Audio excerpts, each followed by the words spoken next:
Los niños de hoy son probablemente la generación más sofisticada que jamás haya existido. Richard Gerber.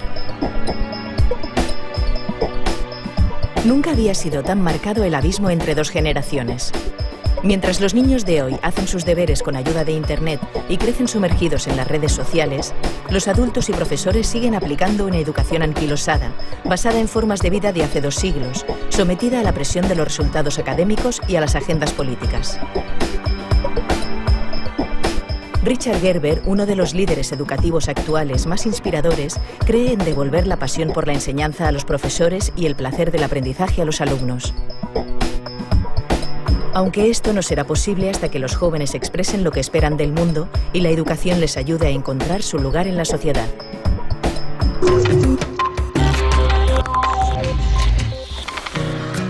Richard Gerber se ha convertido realmente en el referente internacional más prestigioso y más prestigiado en los temas que se refieren a la reforma educativa. Muy a menudo subestimamos el grado de incertidumbre que prevalece hoy en el sistema educativo, tanto en lo que se refiere a los maestros como en lo que se refiere a los alumnos que quisieran salir del viejo modelo y adentrarse en las competencias nuevas que hoy necesitan para encontrar trabajo. Y me refiero a competencias que tienen que ver con el liderazgo.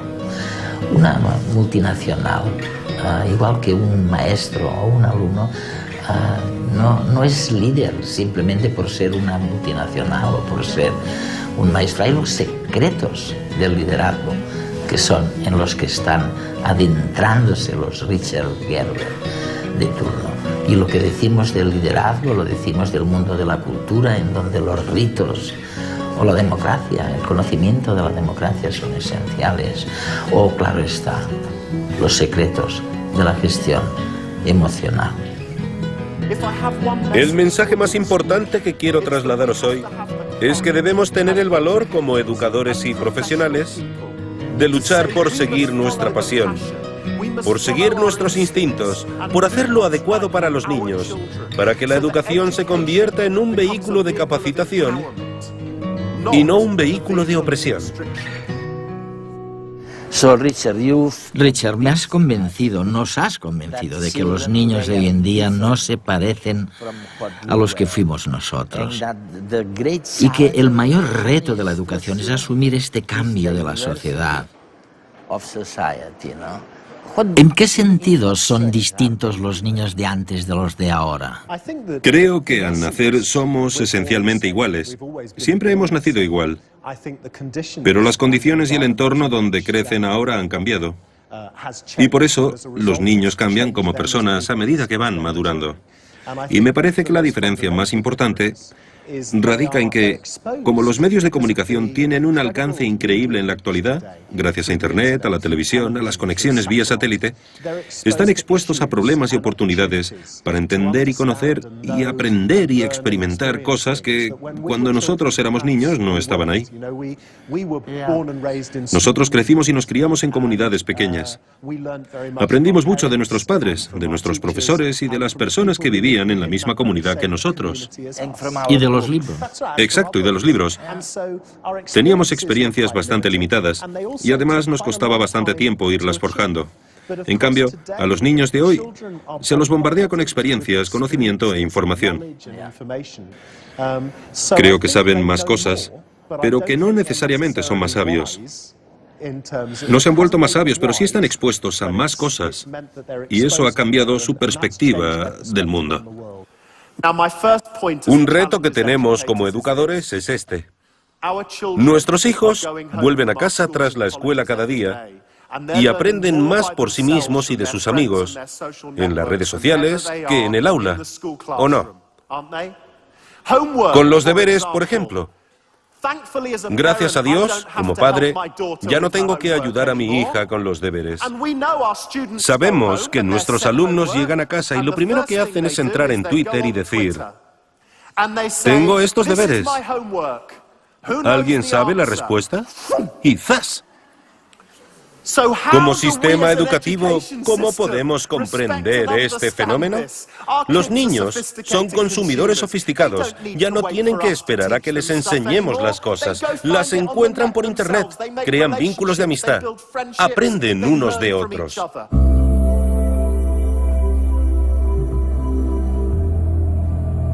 El acceso a la información que proporciona Internet permite generar un nuevo tipo de conocimiento. Ya no se trata de gestionar datos, puesto que esto ya lo hacen las máquinas por nosotros, sino de dar forma a un pensamiento creativo, basado en la combinación de distintas perspectivas o aproximaciones a un mismo tema. No se trata de recitar contenidos que seguramente están mejor expuestos en cualquier sitio de Internet y puedes encontrar conferencias de especialistas. Se trata de hacerles una pregunta que tenga conexión con el mundo real y a partir de aquí, a partir del descubrimiento y de la guía de los profesores y también la guía de otros compañeros monitores, ellos van descubriendo qué necesitan para responder esa pregunta. Las aulas inteligentes proponen un tipo de educación en la que los alumnos piensan de forma global, sin separar el conocimiento según asignaturas, y a la vez desarrollan la capacidad para analizar el mundo de una forma original, única, crítica con las ideas establecidas. En la vida real tú no te encuentras un problema de matemáticas o uno de física o tienes que resolver una cuestión de lengua, sino que está todo absolutamente interrelacionado. No existen las asignaturas estancas en el mundo real, sino que es algo absolutamente académico.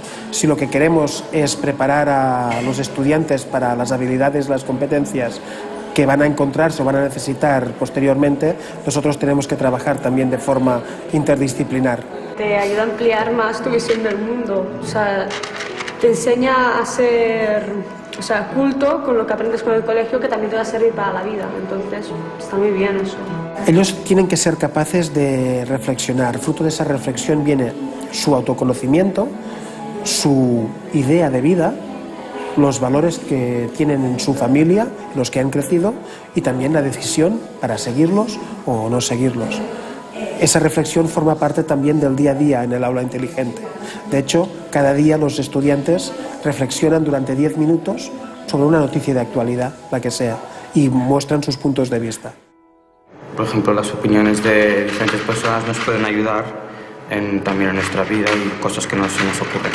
Sí, también va bien porque así sabemos cuál es nuestra opinión sobre un tema. Si no, llegaríamos al bachillerato y no sabríamos la opinión que tenemos sobre nada. Nos enseña a escuchar las ideas de nuestros compañeros.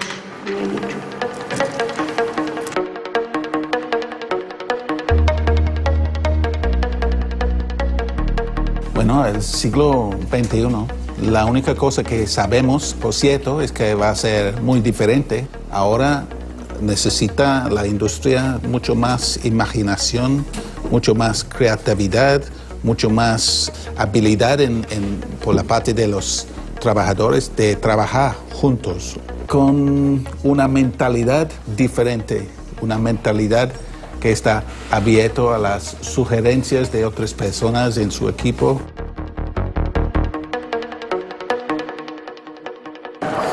¿Y qué hace que una experiencia sea una fuente de aprendizaje? Es decir, ¿crees que hoy en día los niños tienen que ser más resistentes o más interactivos? ¿O qué es lo que hace que los niños actuales puedan ser más listos? Creo que la clave está en el término empoderamiento. ¿Empoderamiento? Sí. Creo que los jóvenes de hoy se sienten cada vez más desconectados de la sociedad. Y creo que esto sucede porque la cultura y el mundo han cambiado muchísimo en una sola generación. El mundo siempre ha ido cambiando, pero últimamente ha cambiado exponencialmente, a una velocidad sin parangón. Esto ha abierto una brecha generacional realmente grande entre la juventud de hoy y los ciudadanos adultos. Me parece que de ahí viene este alejamiento cada vez mayor. Y creo que los jóvenes tienen mucho que decir sobre lo que quieren del mundo y lo que creen que el mundo debería ser. Pero también creo que no están seguros de cuál es su lugar, ni están seguros de cómo pueden influir positivamente en la sociedad que les rodea. Y me parece que nosotros, como generación adulta, sentimos lo mismo. Nos sentimos amenazados por lo que saben los jóvenes y por cómo viven la vida, tal vez más que antes. Lo que deberíamos hacer, y es el mayor reto que tenemos por delante, es cerrar esta brecha y asegurarnos de potenciar las capacidades de nuestros hijos para que sientan que pueden ocupar un lugar positivo y constructivo en el mundo y que pueden volverse ciudadanos activos para desarrollar el futuro. Las escuelas del futuro fomentarán el trabajo en equipo y la solidaridad. La idea es que cada alumno se sienta partícipe de la sociedad, responsable de su entorno, que sepa que puede y debe tener un papel activo a la hora de mejorar aquello con lo que no esté de acuerdo. Los ciudadanos del futuro deben tener ganas de vivir en un mundo mejor. Básicamente se trata de ver en qué podemos ayudar, en primer lugar, a nuestra comunidad, también a la comunidad local en la que estamos, pasando por la comunidad nacional o internacional. Hay proyectos desde ayuda a Senegal, que ha hecho la institución SEC, hasta colaboraciones con la parroquia de nuestra localidad. Un profesor nos ha dado una idea de poner las diferencias en Barcelona lo que tenemos y en África lo que no tienen. Los niños de África tienen que ir a buscar el agua kilómetros y kilómetros, no la tienen como nosotros en la puerta de casa, en el grifo. Bueno, nos vamos a leer allí en el patio para que todo el mundo sepa de qué va este trabajo. Pues que todo el colegio decida ayudar también a gente más pobre y que sepan qué es lo que pasa en el mundo. Nos irán dando alimentos, juguetes para poder ayudarlos. Nuestros programas ayudan a ellos a entender las dificultades de otras personas y tener ese tipo de empatía. Ellos pueden ganar mucho más si están escuchando, ayudando a los demás, porque juntos sabemos que el producto que podemos producir es mucho mejor que los productos individuales separados que tenemos. Es curioso, ¿sabes? He estudiado mucho desde una perspectiva científica las dimensiones de la felicidad. Ajá, dime. Y en lo referente a la felicidad hay algo que hemos aprendido, y es que no importa tanto la felicidad en sí misma, sino que decimos que la felicidad se encuentra en la sala de espera de la felicidad. Exacto, tú lo has dicho. Y en tus libros mencionas algo muy parecido sobre la educación. Dices que en la educación lo que importa no es la meta del viaje, sino lo que se hace durante el recorrido. Explícame eso. Claro, creo que la educación siempre se ha basado en enseñarles a los niños cosas que condujeran a resultados. Siempre nos hemos centrado en el producto final. Y, por supuesto, en la mayoría de los sistemas educativos, el producto final equivalía tradicionalmente a las calificaciones académicas. Por tanto, el sistema se ha diseñado para garantizar que todos los niños consiguieran los mismos objetivos académicos durante su trayectoria escolar. Y los profesores se han obsesionado con preparar a los niños para esas metas. Para esas certidumbres. Sí, exacto. Como consecuencia de eso, en cierto modo hemos olvidado que lo bueno de la educación está en realidad en la experiencia, en el momento, en la alegría de descubrir algo, en la satisfacción de tener una pregunta y poder buscar una respuesta, y no necesariamente en la propia respuesta. Creo que muchos niños y muchos profesores en el sistema educativo se sienten frustrados porque, por culpa de las presiones y la obsesión por los resultados, la magia del viaje se ha disipado. Me parece que este es el motivo por el que cada vez hay más niños que abandonan los estudios enseguida que pueden, porque no ven en ellos ninguna pasión, ninguna emoción. Y es a raíz de esta fijación con el destino final que ignora la alegría de lo que pasa por el camino. Unicorns, I love them. Unicorns, I love them. Unicorns, I love them. Unicorns, I love them. Los profesores tenemos que fijarnos mucho más en los niños pequeños, niños de 1 año, de 2 años, de 3 años, que es cuando realmente están aprendiendo más en sus vidas y también cuando están disfrutando muchísimo más. Nosotros partimos de la concepción, del valor de que realmente el ser humano le gusta aprender. y le gusta perfeccionarse. En este sentido, aparece un nuevo elemento en la enseñanza. Las escuelas del futuro emplearán la tecnología como herramienta para agilizar los procesos de aprendizaje y conectarlos de forma activa a las emociones que sienten los niños cuando juegan, disfrutan y aprenden. La dinámica de clase es completamente diferente y estos alumnos no solamente pueden hacer diferentes cosas al mismo momento, en el mismo momento del día, sino que además tienen ese despertar de emociones y esa capacidad o oportunidad, diría yo mejor, de poder expresar esas emociones. Y eso lo hacen a través de interactuar ellos individualmente con los medios que hemos ido incorporando en el aula. Transmiten la sensación de que son felices, de que están a gusto, de que se encuentran bien. Eso les hace estar muy relajados y estar muy receptivos, porque yo creo que la frase que mejor los define, se sienten felices. Cada alumno está desarrollando una emoción distinta, está desarrollando una de sus inteligencias diferentes, en tanto que otro alumno está haciendo otra cosa.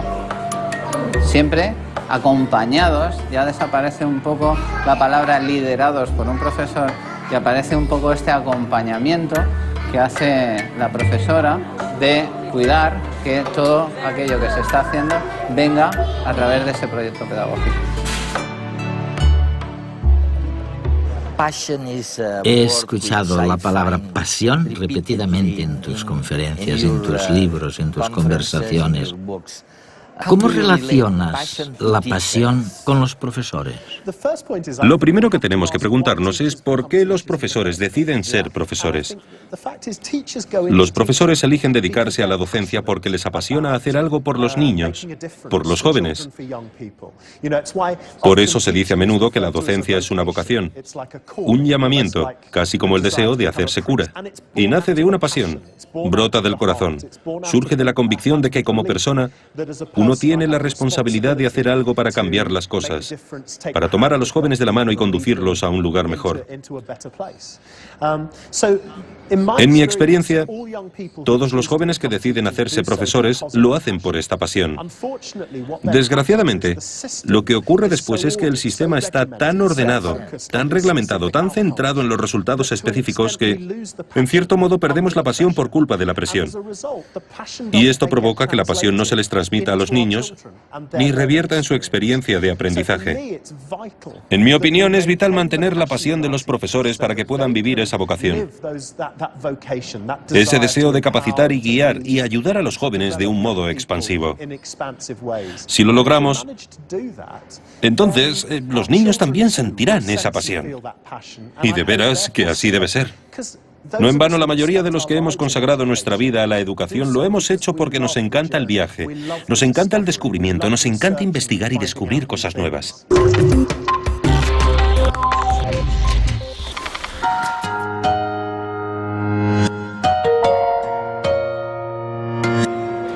Nieves, vamos a ver, tu centro educativo y la universidad han sido los primeros en España en aplicar, por lo menos en lo que concierne a la gestión, al aprendizaje social y emocional, aplicarlo en concreto a los alumnos y has formado a los profesores.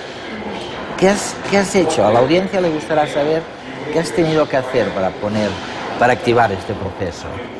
En primer lugar, detectamos la necesidad evidente de abordar la enseñanza, el aprendizaje de la inteligencia social y emocional en esa transformación de modelo educativo que creemos que es urgente. Creo que el aprendizaje de la inteligencia social y emocional está fuera del modelo educativo, está fuera del escenario de los planteamientos futuros. Y creo que es una urgencia, es una de las capacidades que sin duda nuestros alumnos deben dominar para poder integrarse con éxito en la sociedad. Una vez tomada esta decisión, nos dirigimos a Daniel Goleman y al Instituto Castle, junto con Linda Lantieri, que disponen de un modelo perfectamente articulado, que ha sido probado en numerosas aulas en Estados Unidos y en el mundo entero y que ofrece resultados. Y lo primero, la formación de profesores. Es lo fundamental, formar a los profesores en ese modelo, en esas estrategias que pueden aplicar en las aulas. Y ellos tienen que aplicar unas competencias, tienen que enseñar unas competencias nuevas.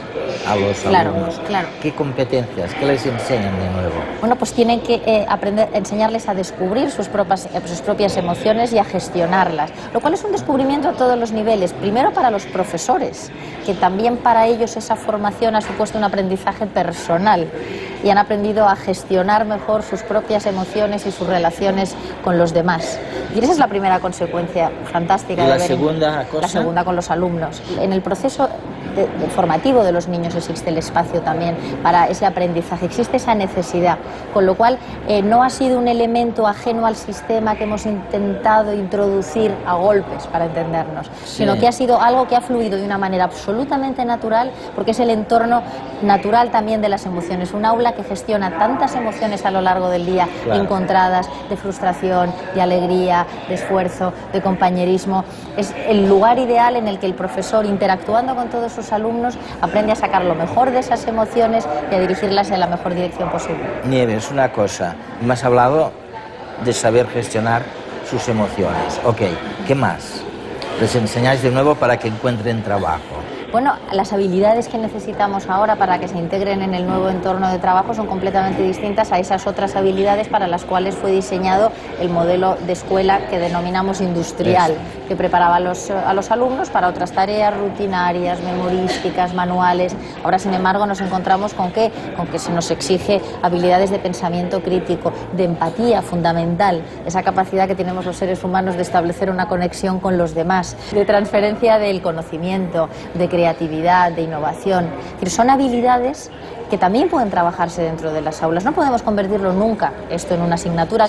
En este tema del aprendizaje social y emocional es algo absolutamente transversal y son habilidades que se trabajan dentro de la dinámica del aula, como te decía, de una manera muy natural, pero que son imprescindibles y críticas. En nuestro colegio estamos implementando un programa del aprendizaje social y emocional. De la mano de Linda Lantieri nos estamos formando. Este programa es una herramienta muy importante porque lo que hace es pretende integrar dentro de los procesos académicos el trabajo de las aptitudes sociales y emocionales. Entonces los alumnos van adquiriendo una serie de habilidades, como pueden ser gestionar sus propias emociones, entender sus sentimientos y los ajenos, también ser capaces de tomar decisiones responsables, trabajar en equipo y en colaboración, y todo esto evidentemente les prepara para afrontar también los retos que la vida les puede ir planteando. Y en esta sociedad tan cambiante como es la del siglo XXI, esto es muy importante y muy necesario. Cuando tú puedes autorregularte, puedes como autocontrolar tus emociones, conocerlas, ser consciente de ellas, esto te permite que puedas estar más receptivo, tener más capacidad de atención para aprender, y es una buena estrategia para también afrontar tanto los retos de la vida, como te comentaba, como la parte más académica. Una de las estrategias que hemos implementado también en el aula es el Rincón de la Paz. Es un espacio en el que el niño puede ir cuando se sienta intranquilo, cuando se sienta nervioso, cuando tenga alguna preocupación que no le permita seguir los conceptos o los aprendizajes que está realizando todo el grupo. El alumno, por iniciativa, puede irse en este espacio. En él tiene actividades que le permitan relajarse, como dibujar, realizar mandalas, escuchar música, hasta que él pueda autorregularse, pueda tranquilizarse, pueda calmarse, pueda otra vez prestar atención e incorporarse de nuevo en la dinámica del grupo. Te has convertido en una especie de gurú mundial en el tema de la educación, especialmente porque fuiste el director de una célebre escuela que se convirtió en un proyecto conocido en todo el mundo.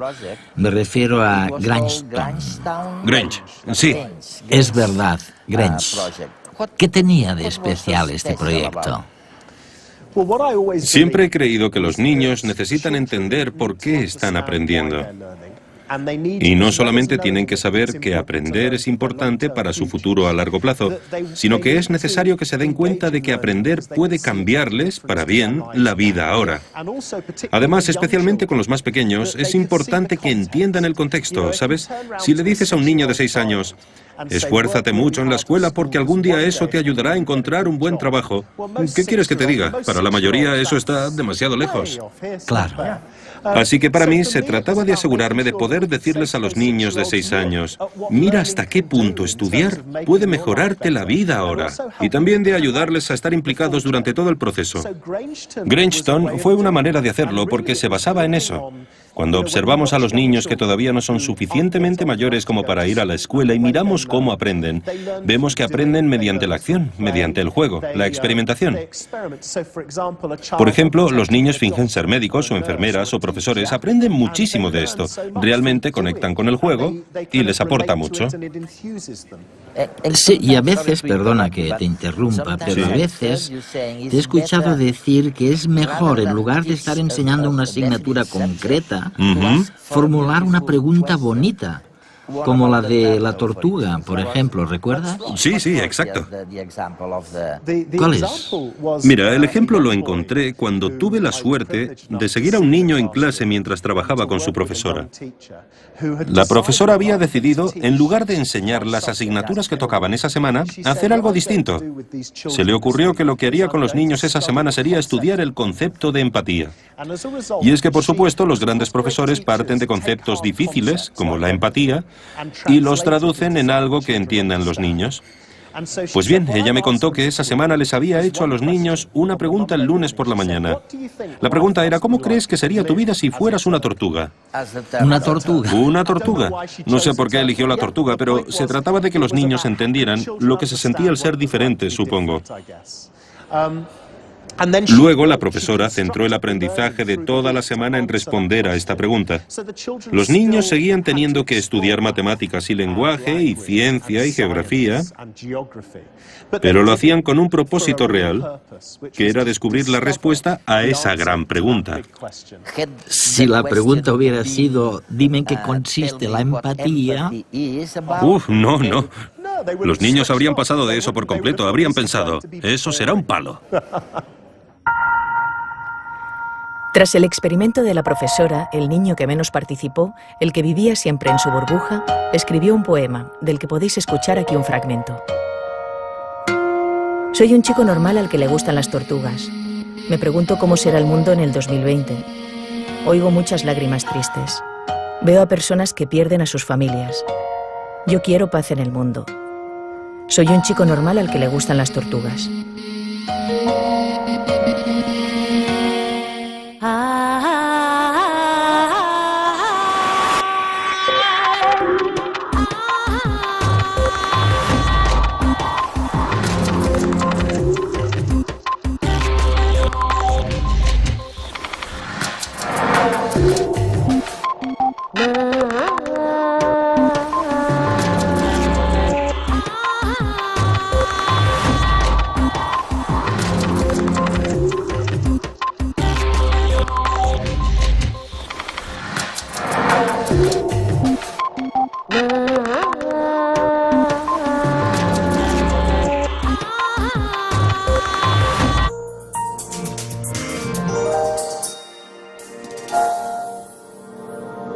Del mundo, y la educación les ayuda a encontrar su lugar en la sociedad.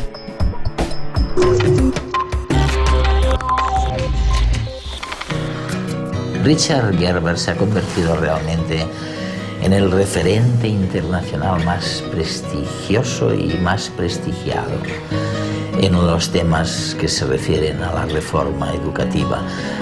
Muy a menudo subestimamos el grado de incertidumbre que prevalece hoy en el sistema educativo, tanto en lo que se refiere a los maestros como en lo que se refiere a los alumnos que quisieran salir del viejo modelo y adentrarse en las competencias nuevas que hoy necesitan para encontrar trabajo.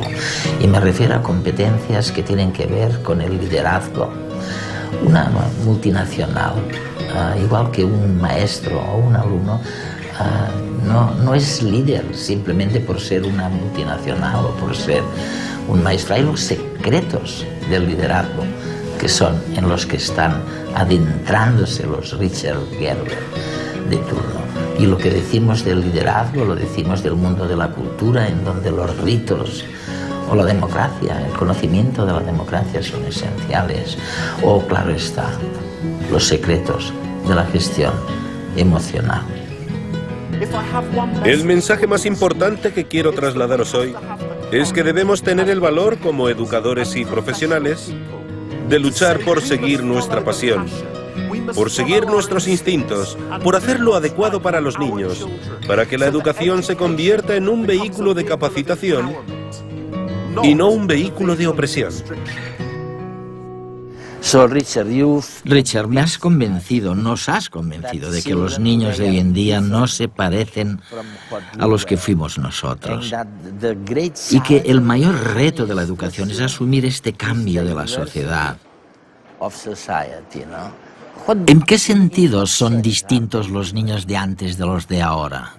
Creo que al nacer somos esencialmente iguales. Siempre hemos nacido igual. Pero las condiciones y el entorno donde crecen ahora han cambiado. Y por eso los niños cambian como personas a medida que van madurando. Y me parece que la diferencia más importante radica en que, como los medios de comunicación tienen un alcance increíble en la actualidad, gracias a Internet, a la televisión, a las conexiones vía satélite, están expuestos a problemas y oportunidades para entender y conocer y aprender y experimentar cosas que, cuando nosotros éramos niños, no estaban ahí. Nosotros crecimos y nos criamos en comunidades pequeñas. Aprendimos mucho de nuestros padres, de nuestros profesores y de las personas que vivían en la misma comunidad que nosotros. Y de los libros. Exacto, y de los libros.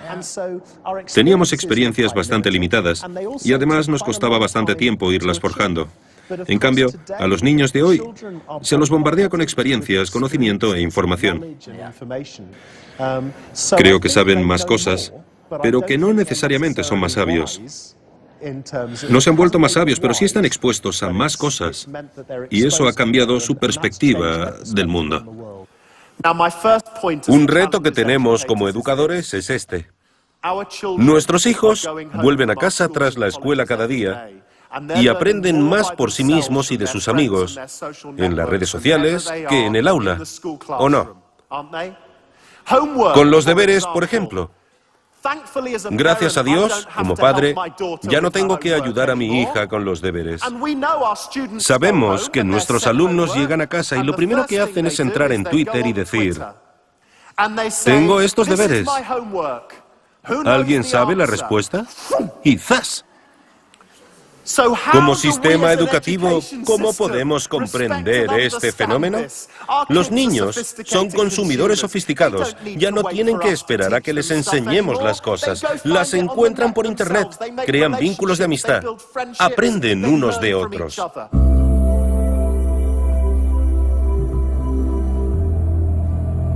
El acceso a la información que proporciona Internet permite...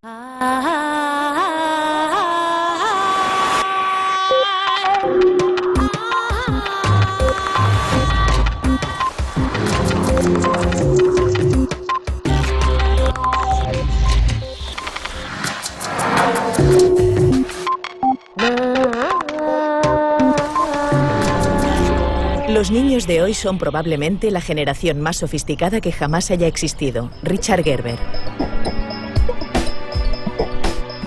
Nunca había sido tan marcado el abismo entre dos generaciones.